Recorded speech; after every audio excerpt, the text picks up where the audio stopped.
मैं 2015 में पहली बार मैं जब एग्ज़ाम देने गया एसएससी का, तो हम अपने ऊपर कॉन्फिडेंस में थे कि अरे मैथ तो आती है, मैथ तो कर ही लेंगे, बाकी सब्जेक्ट पढ़ के गए हम। बट वहाँ हमको हमारी औकात पता चली, 97 नंबर आए 200 में से, तो पता चल गया कि अभी मैथ में बहुत वर्क करना है। मैंने उस टाइम पे मेरी आंखों में आंसू थे, मैंने कहा था मुझे बस एक बार इस साल और मुझे दे लेने दो ये एसएससी का एग्ज़ाम, और मैं कुछ ना कुछ अच्छा करके दिखाऊंगा।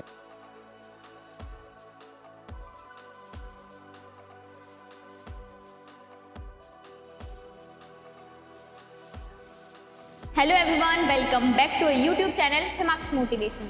तो आज है हमारे साथ मिस्टर राहुल जैन। नमस्ते। तो सर जो हैं वो डायरेक्टर हैं विजन क्लासेस के। सर के पास अब तक अराउंड 500 to 600 बच्चे पढ़ के जा चुके हैं और इनका रिजल्ट हमारे एरिया में सबसे बेस्ट रहा है। तो आज हम जानेंगे सर से सर की जर्नी के बारे में। मैंने बीटेक किए वैसे जनरली में, उसके बाद जब मैंने देखा कि यहाँ हमारे कोसी में टीचर्स की थोड़ी कमी थी, और टीचर्स मतलब मैथ को ऐसे डरा के पढ़ाते थे, जैसे हम भी खुद ऐसे ही पढ़े हैं, इसी कोर्स में एनवायरनमेंट पढ़े हैं। मैथ को ऐसे डरा के पढ़ाया जाता है कि जैसे मैथ तो सबसे टफेस्ट सब्जेक्ट, बिल्कुल ऐसे पढ़ाया जाता है। हमें भी ऐसे ही पढ़ाया गया। साइंस को भी ऐसे ही पढ़ाया जाता है। तो उस टाइम पे मैंने देखा, मैं अपनी एसएससी की तैयारी कर रहा था गवर्नमेंट जॉब की, और मेरे पास कुछ 4 या 5 बच्चे ट्यूशन पढ़ने के लिए आते थे, जानकार के नॉन के। मैंने हालांकि मैं पढ़ाता नहीं था उस टाइम पे, बट वो रिजल्ट देने लगे तो उनके थ्रू फिर और ज़्यादा बच्चे आने लगे, और मुझे लगा कि फिर वो बच्चे कहने लगे कि सर आपका जो मैथ पढ़ाने का तरीका है वो सबसे यूनिक है। मतलब मैंने कभी उनसे ये नहीं कहा कि मैथ को इस तरह से को, मैंने कि लाइफ इक्वल टू मैथ को बिल्कुल ज़िंदगी की तरह समझो, ये इक्वेशन से तुम्हारी ज़िंदगी की तरह है। तुम इनको जैसे तुम्हारी ज़िंदगी में कोई आता है या कोई जाता है तो फ़र्क पड़ता है, ऐसे इन इक्वेशन से अगर तुम कोई भी इधर उधर करोगे तो फ़र्क पड़ेगा। तो हमने उस चीज़ को लेके वहाँ से स्टार्ट किया। तो आज हमारे पास, मैं अब तक जैसे 5 साल की टीचिंग कर रहा हूँ मैं, तो मैंने अपनी कोचिंग में अराउंड 500 to 600 बच्चे पढ़ा चुका हूँ मैं, और करेंटली भी मेरे पास 60-70 बच्चे पढ़ रहे हैं। अब हमने ग्रो भी कर लिया, 9 to 12 हमारी कोचिंग है, कॉमर्स की क्लासेस भी देते हैं हम। इसके अलावा बहुत सारे ये बुक भी मैंने लिखी है, विजन क्लासेस 12th क्लास की है, एक 10th की बुक भी करंटली आने वाली है कुछ आने वाले टाइम में, और अच्छी जर्नी चल रही है और बच्चों को बहुत मज़ा आ रहा है। सबको लगता है कि मैथ एक टफेस्ट सब्जेक्ट है। मैथ्स को टफेस्ट सब्जेक्ट एक तरह से प्रेजेंट किया गया है। स्टार्टिंग की क्लासेस से अगर उनके बेसिक्स पे ध्यान दिया जाए और मैथ को एक इंटरेस्ट लेके पढ़ाया जाए तो ऐसा नहीं है। मैथ मैं कह रहा हूँ सबसे, मेरे जो कोचिंग में पढ़ते हैं सबसे ज़्यादा बच्चे मैथ में 100 लेके आए, अराउंड 19-20 बच्चे अब तक 100 ला चुके हैं लास्ट 3 ईयर्स में। और लास्ट ईयर 12th का बच्चा भी एक लेके आया था, प्रतीक पात्रा मेरा स्टूडेंट। मुझे मैथ स्टार्टिंग से ही पसंद थी, तो मैं अराउंड 300 to 400 क्वेश्चन करता था मैथ के मैं डेली। और मुझे मतलब कैलकुलेशन नहीं करने का मन करता था, मैं सिंपल उसको मन में सोच के उसको सॉल्व करने की कोशिश करता था मैं। तो वही चीज़ मैंने फिर बच्चे जब मेरे पास आए तो मुझे लगा कि हाँ, बच्चों का डर बहुत ज़्यादा है कोचिंग में मैथ का। तो फिर आने वाले, मेरा कोई छोटा भाई भी था, उसको खुद मैथ से इतना डर लगता था। वो 10th में पहली बार जब मेरे पास पढ़ने आया तो उसके, हालांकि वो बिल्कुल 9th में तो फेल हुआ था, 10th में प्री बोर्ड में फेल था, 1-1.5 महीने 2 महीने में उसके 100 में से 78 के अप्रॉक्स मार्क्स आए। तो मेरे को लगा कि हाँ, मैं 0 बच्चे को भी हीरो तक लेके जा सकता हूँ मैथ में, कि तरीका क्या है, मेरे को तरीके पता चल गए मेरे को मैथ पढ़ाने के। तो इस वजह से फिर मैंने सोचा 10 बच्चे हुए, 15 बच्चे हुए, मैंने कहा बस इतना ही कर देते हैं। क्लास में रजिस्ट्रेशन करवाने पड़ते हैं, और 35 के अराउंड स्टूडेंट, वो क्योंकि लिमिट है, उससे ऊपर में पढ़ा नहीं सकता क्योंकि बेंचेस नहीं है। तो 35 स्टूडेंट के करीब एक बैच में हो जाते हैं। कुछ मोटिवेशन की भी ज़रूरत है बच्चों को पढ़ाई के साथ साथ, तो पढ़ाई और मोटिवेशन दोनों को स्टार्ट करने के लिए, कंटिन्यू करने के लिए मैंने इस प्रोफेशन को चुना।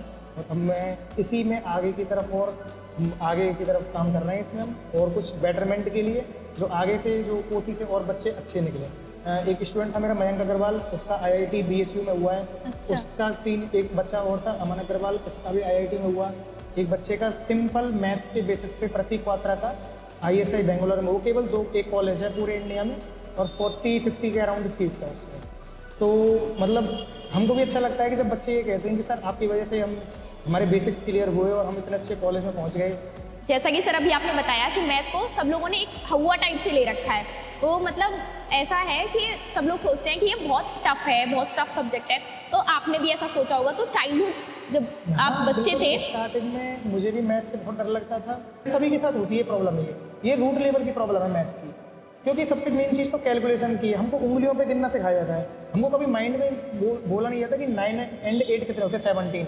स्टार्टिंग में अगर हम छोटी क्लासेस से कैलकुलेशन पे प्लस टेबल्स पे काम करें, टेबल्स को आज बिल्कुल खत्म कर दिया गया है। बच्चों से अगर जैसे मैं 10th के 12th के बच्चों को भी पढ़ाता हूँ, अगर मैं उनसे पूछता हूँ कि आपको कितने तक टेबल्स आती हैं, तो वो बहुत खुश होकर बताते हैं कि हमको सर 12 तक आती है, 15 तक आती है। जबकि मेरे को 40 तक टेबल्स आती थी जब मैं पढ़ता था, 40 तक मुझे टेबल बिल्कुल, क्योंकि मैं हिंदी मीडियम से पढ़ा हुआ हूँ। यूपी बोर्ड में ज़्यादा ध्यान देते हैं। और एक प्रॉब्लम और है आजकल, बिल्कुल इंग्लिश मीडियम में अगर हम बच्चों से बोल देंगे 87, 88 ये क्या है, तो बच्चों को ये नहीं पता, बिल्कुल पता ही नहीं होता उन्हें। तो जब तक ये चीज़ें रूट लेवल पे वर्क नहीं होगा, जब तक मैथ से डर रहेगा। अब उनको बोल दिया किसी ने कि 87 क्या है, जैसे राहुल गांधी का भी एग्जाम्पल है, अभी उन्होंने वो मीम चल रहा था उसका एक, तो कई सारे रिपोर्टर्स की वीडियोस देखी इस तरीके से। मैथ हिंदी में जरूर आनी चाहिए, क्योंकि वो अपने जैसे किसी के घर में दादा दादी है तो वो तो हिंदी में ही जानते बिल्कुल, हिंदी हैं, वो में बात करते हैं। बच्चे अपने आप को ऐसा शो ऑफ करते हैं कि हम तो इंग्लिश मीडियम में, ये क्या होता है अम्मा, दादी ये क्या होता है, नानू ये क्या होता है। बट ये चीज़ मुझे बहुत गलत लगती है।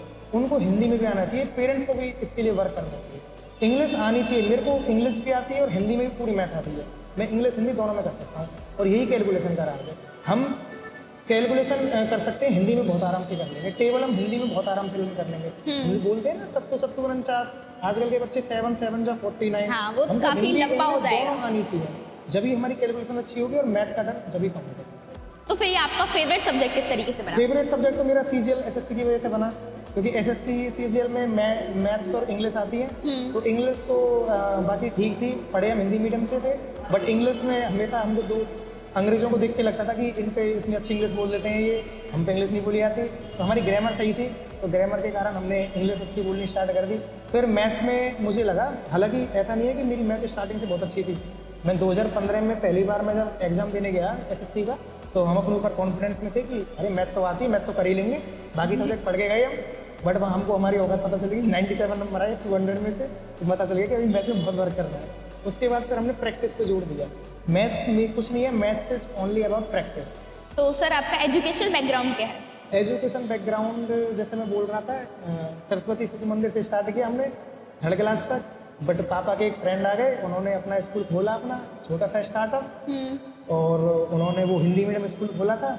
तो ज़बरदस्ती, हम छोटे थे और पापा के फ्रेंड थे, तो हमको ज़बरदस्ती सरस्वती से निकाल के वहाँ डाल दिया, आपको पकड़ के खींच लिया। गया। हालांकि वो हिंदी मीडियम स्कूल था, यूपी बोर्ड था, बट वहाँ भी हम फर्स्ट ही आए, टॉपर रहे थे 8th क्लास तक। बट हम जब 8th क्लास तक ही था स्कूल में, उसके बाद मैं 9th क्लास में गया, तो सरस्वती और जिंदल में तो उस टाइम पे एडमिशन लेते नहीं थे, ये अपने बच्चों का ही लेते थे बस 8th के बाद ही। तो यहाँ तो हुआ नहीं, तो मैं त्यागी स्कूल में गया। तो उस टाइम मेरे को सबसे ज़्यादा अपने ऊपर अशेम्ड फील हुआ। मैं वहाँ गया तो उन्होंने मेरे से पूछा था इरेशनल नंबर क्या होते हैं इंटरव्यू टेस्ट में, और हमें इरेशनल नंबर पढ़ाए नहीं गए थे, हमें तो अपर परी में और अपरी में पता है। पढ़ाई गई थी। तो मैं उसमें कहा सर, मैंने कि इरेशनल नंबर तो मैंने सुने नहीं है।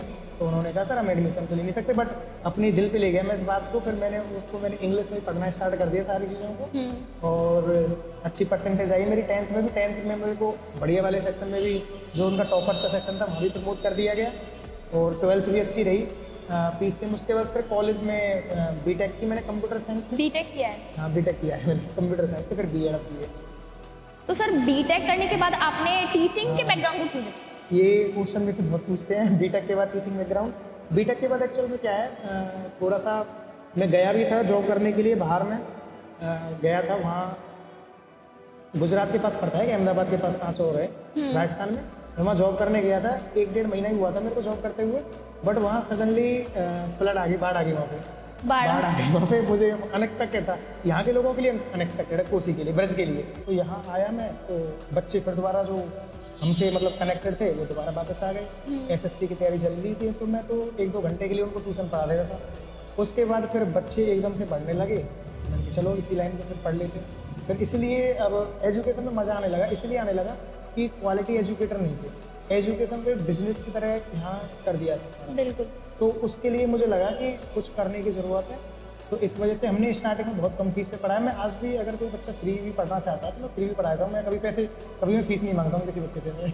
तो स्टार्टिंग से कोई माइंडसेट नहीं था कि टीचिंग करनी है? स्टार्टिंग से कोई माइंडसेट नहीं था टीचिंग का। तो आपका टीचिंग लाइफ का एक्सपीरियंस कैसा रहा है अब तक? टीचिंग लाइफ का एक्सपीरियंस बहुत औसम रहा है। बहुत बच्चों ने मेरे को प्यार दिया है, और आपने सुना भी होगा मेरे को मैथ मैजिशियन का नाम दे रखा है बच्चों ने। बिल्कुल सुना है। हाँ, तो अगर हम दिल से किसी भी काम को करें, दिल से हम किसी बच्चे को पढ़ा रहे हैं, तो और मैं तो कहता हूँ कि जैसे अगर हम किसी लड़के को पढ़ा रहे हैं तो एक ही फैमिली को हम तैयार कर रहे हैं, एक ही फैमिली का हम फ्यूचर बढ़िया बना रहे हैं। बट अगर हम किसी लड़की को पढ़ा रहे हैं तो वहाँ से दो फैमिलीज का हम बहुत अच्छा वो कर रहे हैं। हमको आज भी बहुत बच्चे मिलते हैं IIT में पढ़ रहे हैं, कहते हैं सर आगे पैर छूते हैं। मैं उनसे कहता हूँ कि बेटा पैर मत छू, गले मिलो, तुमसे हटता रहता हूँ। अब तो हमारे एज पे आ चुके, हमारे बराबर के हो चुके, हम उनको बराबर का मानता हूँ। तो आजकल एक चीज़ है ऑनलाइन एजुकेशन, वो बहुत ज़्यादा चल रही है। आपके हिसाब से ऑनलाइन एजुकेशन अच्छी है या फिर ऑफलाइन एजुकेशन? देखो, अगर हम इस डिबेट की बात करें तो कोरोना से पहले कोई ऑनलाइन के जानता ही नहीं था ऑनलाइन को। ऑनलाइन एजुकेशन भी कोई होती है क्योंकि कोरोना के बाद ही आई है। और जियो आने से पहले नेट नहीं था इतना किसी के पास, ना फ़ोन की इतनी वो थी, फ़ोन भी बहुत महंगे थे। तो लेकिन कोरोना के बाद ये एक मजबूरी बन गई हमारी। बट ऐसा है, अगर आज भी मैं कहता हूँ कोरोना में हमने मजबूरी में किया था, हमने ऑनलाइन का, बच्चों ने भी किया, बट उससे इल इफेक्ट हमें देखने को मिले बहुत ज़्यादा। एक तो बच्चों का मेंटली प्रेशर बहुत ज़्यादा पड़ा, माइंड उनका थोड़ा सा, क्योंकि इसमें जो ऑनलाइन है तो रेडिएशन निकलती हैं स्क्रीन में से, तो वो हमारे माइंड, क्योंकि आजकल का जो खाना पीना है बच्चों का, जो डाइट है जो इतनी हाइजीनिक है नहीं, क्योंकि पुराने टाइम की तरह वो दूध वगैरह ये सारी चीज़ें यूज़ नहीं करते हैं, फास्ट फूड पे ज़्यादा, जंक फूड पे देते हैं, तो इम्यूनिटी लेवल बहुत बच्चों की कम हुई है। तो इम्यूनिटी लेवल कम होने के कारण एक तो आई साइट, जो ऑनलाइन की वजह से आई साइट बहुत ज़्यादा डाउन बहुत वीक होती जा रही है बच्चों की। छोटे छोटे बच्चों के चश्मा लग रहा है। बाकी हमारे टाइम पे तो थोड़ा सा, हमारे तो अलग रीजन थे स्पेक्ट लगने के, और पढ़ते ज़्यादा होंगे आप, पता नहीं पढ़ने की तो चला। और उसके अलावा माइग्रेन वगैरह की प्रॉब्लम, क्योंकि बहुत जो 12th में 11th में बच्चे पढ़ रहे हैं उनको भी माइग्रेन की प्रॉब्लम होने लगी है इससे। तो ये सारी चीज़ें जो हो रही हैं वो मतलब सोशली डिटैच हो चुके हैं वो केवल एक फ़ोन तक और एक रूम तक ही सीमित रह गए। जबकि मैं कहता हूँ कि आउटडोर गेम्स जब तक नहीं होंगे, स्पोर्ट्स नहीं होगा, जब तक बाहर नहीं निकलोगे, एक्सपोजर नहीं मिलेगा, तो चीज़ें नहीं समझ में आएंगी। तो ऑनलाइन के इल इफेक्ट भी है। फिर अब जैसे सोशल मीडिया है बहुत ज़्यादा, सोशल मीडिया, फेसबुक वगैरह, इंस्टा वगैरह, यूट्यूब से पढ़ रहा है बच्चा, 20 में रील्स आ गई तो मन करता है रील्स एक बार रील्स स्टार्ट हो गई तो वो 10-15 मिनट तक लगातार वो चलती रहती है। 10-15 मिनट नहीं, फिर वो बहुत लंबा चलती है। उनका एक ऐसा फैंटेसी वर्ड बना देते हैं वो उसमें, और कंटेंट भी पता है बहुत वल्गर कंटेंट आजकल बना रहे हैं फेसबुक को, इन पे रील्स में बहुत वल्गर कंटेंट है, तो वो इनको अट्रैक्ट करता है इन बच्चों को। बाकी ये है कि जो चीज़ें उस टाइम पे लगती थी कि कॉलेजेस में होनी चाहिए वो आज स्कूल में हो रही है, इसी का इफेक्ट है ये। तो ऑनलाइन ठीक है, एक लिमिटेड ठीक है, या फिर पेरेंट्स का उसमें इन्वॉल्वमेंट हो कि बच्चा जेन्युइनली ऑनलाइन पढ़ ही रहा है, और बहुत एक लिमिटेड टाइम तक। मेरे हिसाब से 2 या 3-2.5 घंटे से ऊपर ऑनलाइन क्लास नहीं देखनी चाहिए। अगर उसके ऊपर तुम देख रहे हो तो इल इफेक्ट जरूर माइंड को मिलेगा। तो ऑफलाइन ही ज़्यादा बेटर है मेरे हिसाब से। तो ये है कि बट जहाँ एक्सेसिबिलिटी नहीं है, बच्चा नहीं पहुँच पा रहा है, तो ऑनलाइन ले सकता है, बट 1.5 या 2 घंटे से, जो मेरी अपनी पर्सनल राय है, 1.5 या 2 घंटे से ऊपर नहीं। तो आजकल बच्चों का एक मेन क्वेश्चन होता है कि वो डिस्ट्रैक्शन से किस तरीके से बचें। जैसा कि आपने बताया, सोशल मीडिया हुआ, इंस्टाग्राम हुआ, ये सब बच्चे को डिस्ट्रैक्ट करते हैं बहुत ज़्यादा। सोशल मीडिया का जो डिस्ट्रैक्शन है बच्चों पे, वो इसलिए हो रहा है कि आजकल क्या है, पार्क वगैरह नहीं है, तो बच्चे जा नहीं रहे, कहीं खेलने नहीं जा रहे। पहले क्या होता था, हम जैसे हम अपने टाइम की बताएं तो हम स्कूल से आते थे, 1-1.5 घंटे अपने होमवर्क किया, उसके बाद हम क्रिकेट खेलने चले जाते थे। आज जगह नहीं है तो बच्चे आउटडोर गेम्स के लिए नहीं जा रहे। जब घर में है बच्चा, उसके फ्रेंड सर्कल नहीं बना, फिर उसमें फ्रेंड सर्कल नहीं है तो वो क्या सोशल मीडिया पे जाता है, और सोशल मीडिया पे फ्रेंड्स वो चैटिंग या फिर वो जो रील्स वगैरह हैं, इनसे। बाकी इसका इलाज यही है कि पेरेंट्स को बच्चों से, क्योंकि पेरेंट्स ने बच्चों को बिल्कुल डिटैच कर रखा है, अलग छोड़ रखा है बच्चों। मेरे हिसाब से पेरेंट्स को बच्चों से इन्वॉल्व होना चाहिए, उनसे बात करनी चाहिए, उनको वीकली या मंथली कहीं ट्रिप पे, कोई एजुकेशनल ट्रिप है या कहीं भी घुमाने ले जाना चाहिए उनको। कभी भी अगर उनको तुम अकेला छोड़ोगे, पेरेंट्स बच्चे को अगर अकेला छोड़ता है तो बच्चा फिर सोशल मीडिया की तरफ ही बिल्कुल। तो पेरेंट्स को बात करनी चाहिए, फ्रेंड सर्कल बनाना चाहिए। कोई भी एक्टिविटीज़, बहुत सारी एक्टिविटीज़ हैं पर्सनालिटी डेवलपमेंट के लिए। आसपास बहुत सारे काम कर सकते हो, डिबेट्स कर सकते हो, न्यूज़ वगैरह देख सकते हो, आसपास फैमिली में, कॉलोनी में या फिर फैमिली वगैरह में लोगों से मिल सकते हो, उनको अवेयर कर सकते हो चीज़ों के बारे में। करने को बहुत सारी चीज़ें हैं, पर वो है ना, सोशल मीडिया का एक वो बना रखा है। इसको सोशल मीडिया को थोड़ा सा अगर बच्चे कम कर दें तो बहुत एक इम्प्रूवमेंट आएगा। एज अ एंटरटेनमेंट ही रखें, एज अ एंटरटेनमेंट, वो भी एक बहुत शॉर्ट टाइम के लिए। आजकल कुछ यूट्यूबर्स हैं, वो अपनी शॉर्ट्स में दिखाते हैं, मतलब एक्सपेरिमेंट के थ्रू अपनी साइंस पढ़ाना चाहते हैं, फिजिक्स, केमिस्ट्री। तो आप इस पर क्या कहना चाहेंगे? मैं भी खुद साइंस ही पढ़ाता हूँ मैथ के साथ, 10th क्लास तक साइंस ही पढ़ाता हूँ मैं। और मैंने भी खुद लास्ट ईयर में मैंने बहुत सारी रील्स बनाई हैं, और उससे पहले मैं भी नहीं पढ़ाता था। और एक्चुअल में क्या है, साइंस को बोरिंग बना रखा है हमने। साइंस को बोरिंग इसलिए बना रखा है कि हम केवल क्या थ्योरी बच्चों को रटवा देते हैं कि कार्बन है। अगर जैसे अब एक एक्सपेरिमेंट है, यहाँ पे मेरे पास सामान नहीं, मैं करके दिखाता। अगर एक बैलून है, अगर उस बैलून को अगर हम केवल एक फिंगर से टच करके फोड़ना चाहें तो उसके लिए केमिकल होता है, केमिकल यूज करते हैं। अच्छा। मतलब जनरल एक केमिकल है, मैंने लैब में करवाया भी था अपनी वाली में। बट वो क्या है कि वो केमिकल का नाम क्या है उसका, तो एक्चुअल में वो केमिकल पेट्रोल है। अगर आप पेट्रोल में अपनी फिंगर को डिप करके उस पर टच करोगे वो अपने आप फट जाएगा। वो रीजन इसका ये होता है, पेट्रोल के अंदर हाइड्रोकार्बन होते हैं। अब हम क्या है, हम सिंपल ये बता देते हैं बच्चों को हाइड्रोकार्बन होते हैं। हाइड्रोकार्बन हाइड्रोजन और कार्बन के कंपाउंड होते हैं, बट हमने कभी बच्चों को ये नहीं बताया, दिखा के नहीं कराया। अगर हम एक्सपेरिमेंट के थ्रू करवाएं तो रील्स एक्सपेरिमेंट के थ्रू अगर हम बच्चों को करवाएंगे तो साइंस से ज़्यादा इंटरेस्टिंग सब्जेक्ट कोई नहीं है, क्योंकि साइंस में हर चीज़ का एक्सपेरिमेंट है। हम ये भी दिखा सकते हैं कि जैसे सिगरेट पीने का क्या इफेक्ट है। जैसे सिगरेट हम पीते, सिगरेट कोई भी अगर कोई यूज कर रहा है पर्सन, तो उनको नहीं पता कि उनके लंग्स के अंदर क्या इम्पैक्ट डाल रहा है। बट मैं प्रैक्टिकल के थ्रू मैं दिखा सकता हूँ। ये एक्सपेरिमेंट्स के थ्रू अगर हम साइंस को पढ़ाएंगे तो बच्चों को बहुत ज़्यादा आसानी से समझ में आता है और बहुत इंजॉयबल मूवमेंट होता है उनके लिए हर चीज़ का। बिल्कुल। तो सर आपने एक चीज़ बोली थी कि बाहर आउटडोर गेम्स नहीं खेलते, तो स्पोर्ट्स का एजुकेशन के साथ भी कोई रिलेशन हो सकता है? मैं तो कहूँगा स्पोर्ट्स का एजुकेशन के साथ बहुत ज़्यादा रिलेशन है और पैरेलल में चलनी चाहिए दोनों चीज़ें। क्योंकि हमारे यहाँ पे ना एक मेन चीज़ देखी जाती है, अगर कोई बच्चा स्पोर्ट्स कर रहा है तो वो पढ़ाई पे ध्यान नहीं देगा, अगर वो पढ़ाई कर रहा है तो वो स्पोर्ट्स नहीं करेगा। वो एक्चुअली वो देना भी चाहेगा तो पेरेंट्स नहीं दिलाने देते। हाँ, ये भी है। पेरेंट्स रोक देते हैं उसको। अगर कोई बच्चा अगर पढ़ाई में अगर वो स्पोर्ट्स की तरफ जा रहा है, अगर सचिन तेंदुलकर को उसके पापा मना कर देते क्रिकेट खेलने से, तो वो तो आज हमें मिल नहीं पाते। नहीं मिल पाते। MS धोनी के साथ होता। और आज के टाइम में तो जबकि क्रिकेट से ही नहीं है, हर स्पोर्ट्स में है। जैसे अब वुमेन्स का IPL चल रहा है, वुमेन्स का IPL चल रहा है। अगर हमारे यहाँ क्या है, हमारे यहाँ स्पोर्ट्स को सेकेंडरी रखा गया हमेशा। जबकि मैं कहता हूँ कि अगर जिस बच्चे का जहाँ इंटरेस्ट है उसको वहाँ करना चाहिए। अगर किसी का, जैसे मेरे पास बहुत सारे बच्चे आते हैं मेरे पास, उनमें से अराउंड 20% 30% बच्चे ऐसे होते हैं जो कराटे वराटे सीखते हैं अकेडमी पे। तो मैं टाइम मैनेज करता हूँ उनके हिसाब से। वो बोलते हैं कि सर हमको अकेडमी पे जाना, तो मैं उनको इंस्पायर करता हूँ कि बेटा कोई बात नहीं, ठीक है, ये जरूरी है लाइफ में, ये भी चीज़ जरूरी है। क्योंकि अगर हम स्पोर्ट्स से बिल्कुल कनेक्शन अपना ब्रेक कर लेंगे तो हमारी जो फिजिकल एक्सरसाइज नहीं होगी बिल्कुल बॉडी की। और फिजिकल एक्सरसाइज वैसे तो कोई करता ही नहीं है, और जिम करना कोई फिजिकल एक्सरसाइज में मानता नहीं है। जिम करने से तो केवल हम तो वहाँ पैसे दे के आ रहे हैं वजन उठाने के, उनका बेलदारी कर रहे हैं, वजन उठा रहे हैं और पैसे भी दे के आ रहे हैं उनको, उससे कुछ नहीं होता। फिजिकल एक्सरसाइज के लिए हमको किसी ना किसी स्पोर्ट से जरूर कनेक्टेड रहना चाहिए, whether you are playing badminton और लर्निंग कराटे और क्रिकेट, एनी स्पोर्ट। सर आपकी लाइफ का कोई ऐसा इंस्पिरेशनल किस्सा जो आप हम सबके साथ शेयर करना चाहते हो, कोई ऐसी स्टोरी? हाँ, इंस्पिरेशनल स्टोरी तो हर किसी के पास रहती है, मेरे पास भी एक है। एक्चुअल में जब मैंने बीटेक की थी तो उस टाइम पर रिसेशन पीरियड था, तो जॉब ज़्यादा थी नहीं। तो उसके बाद भी बीटेक में 5 या 6 लाख रुपए अगर हम, और जब लोअर मिडिल क्लास फैमिली से हैं तो अगर 5-6 लाख रुपए तुम इन्वेस्ट कर चुके हो तो पेरेंट्स ऐसा एक्सपेक्ट करते ही हैं। बिल्कुल। तो हमने उस टाइम पे जॉब नहीं मिल रही थी और मेरा मन था सारा CGL का। तो उस टाइम पे पापा ने मेरे से कही कि पापा, मतलब मैं तो कर ही रहा था ट्राई जॉब की, मैं पर दूसरे मन से कर रहा था, बेमन से कर रहा था। तो पापा ने भी अपने सोर्सेस लगाने स्टार्ट कर दिए। तो पापा ने कहा कि वहाँ भेज दूँगा तेरे को इंटरव्यू के लिए। तो मैंने कहा कि मैंने उस टाइम पे मेरी आंखों में आंसू थे। मैंने कहा पापा मुझे बस एक बार इस साल और मुझे दे लेने दो ये SSC का एग्ज़ाम, और मैं कुछ ना कुछ अच्छा करके दिखाऊंगा। तो उस टाइम पे उन्होंने मेरी बात मानी। तो बस इंस्पिरेशन यही है इससे कि अपने मोटिव को फॉलो करो, अपने पेरेंट्स से बात करो, जो भी तुम्हारे मन में है। बेशक हाँ, हो सकता है कि वो तुम्हारी बात को एक बार में ना माने, बट तुम्हारी बात को वो सुनेंगे जरूर। सर हमारे यहाँ पे एरिया में एक चीज़ देखी जाती है कि गवर्नमेंट जॉब को प्रीफर ज़्यादा किया जाता है बजाय प्राइवेट जॉब के, या फिर कोई बच्चा कहना चाहता है कि मुझे बिजनेस करना है तो उसे भी मना कर दिया जाता है। उससे कहा जाता है कि गवर्नमेंट जॉब पे ध्यान दो, बिजनेस में पैसा लगता है, और ना ही प्राइवेट जॉब्स की तरफ ध्यान दिया जाता है। तो आपका क्या मानना है? गवर्नमेंट जॉब और प्राइवेट जॉब और बिजनेस तीनों मेरे हिसाब से तो अलग अलग पर्सपेक्टिव है।